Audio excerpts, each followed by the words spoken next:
బుచ్చిరెడ్డిపాలెం పట్టణంలోని park centre వద్ద మెప్మా ఆధ్వర్యంలో మెప్మా అర్బన్ మార్కెట్ ఏర్పాటు చేశారు. మెప్మా పొదుపు సంఘాల మహిళలు స్వయంగా తయారు చేసిన పలు రకాల వస్తువులను, ఆహార పదార్థాలను ఎగ్జిబిషన్ గా ఏర్పాటు చేశారు.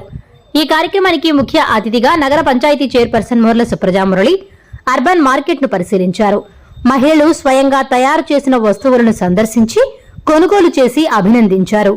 ఈ సందర్భంగా ఆమె మాట్లాడుతూ మహిళలు పొదుపు సంఘాల ద్వారా తీసుకుంటున్న రుణాలను సద్వినియోగం చేసుకుని వ్యాపారాలు చేసుకుంటూ స్వయం శక్తితో ఎదగాలన్నారు. మహిళలు ఉన్నత స్థాయికి ఎదిగేందుకు రాష్ట్ర ప్రభుత్వం ద్వారా మెప్మాలోని పొదుపు సంఘాల మహిళలకు పూర్తి సహకారాన్ని అందిస్తున్నామని చెప్పారు. తక్కువ ధరలకే నాణ్యమైన వస్తువులను, ఆహార పదార్థాలను తయారు చేసి విక్రయించడం సంతోషంగా ఉందన్నారు. ఈ కార్యక్రమంలో కౌన్సిలర్లు బిట్రగుంట ప్రమీలమ్మ, పుట్టా లక్ష్మీకాంతమ్మ, తాళ్ల వైష్ణవి, సిఓ నర్మదా, ఆర్పీలు, పొదుపు సంఘాల మహిళలు తదితరులు పాల్గొన్నారు.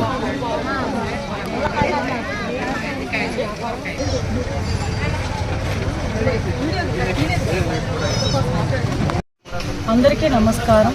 ఈరోజు బుచ్చిరెడ్డిపాలెం నగర పంచాయతీలోని మెప్మా ద్వారా అర్బన్ మార్కెట్ ఏర్పాటు చేయడం జరిగింది.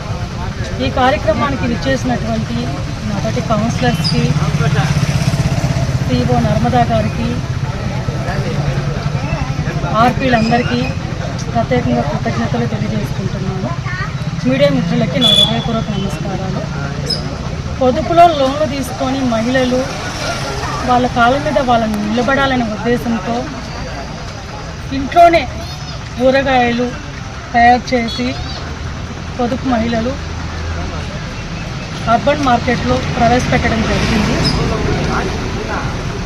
ఆర్గానిక్ అరటిపళ్ళు కానివ్వండి, ఇంట్లో చేసినటువంటి తక్కువ వడలు, నిప్పట్లు, సమోసాలు, దోశ పిండి, గాజులు తయారు చేయడము, వివిధ రకాలైనటువంటి ఐటమ్స్ అర్బన్ మార్కెట్లో ప్రవేశపెట్టడం జరిగింది. బుచ్చిరెడ్డిపాలెంలో ఉన్నటువంటి ప్రజలందరూ కూడా ఈ అవకాశాన్ని సద్వినియోగం చేసుకోవాల్సిందిగా కోరుకుంటున్నాను. అదేవిధంగా పొదుపులో ఉన్నటువంటి పొదుపు సభ్యులు లోన్ తీసుకున్నటువంటి అందరూ కూడా ఇటువంటి ఇంట్లో తయారు చేసి అర్బన్ మార్కెట్లో ప్రవేశపెట్టవలసిందిగా కోరుకుంటున్నాను. నాకు ఈ అవకాశం ఇచ్చిన అందరికీ హృదయపూర్వక ధన్యవాదాలు తెలియజేస్తున్నాను.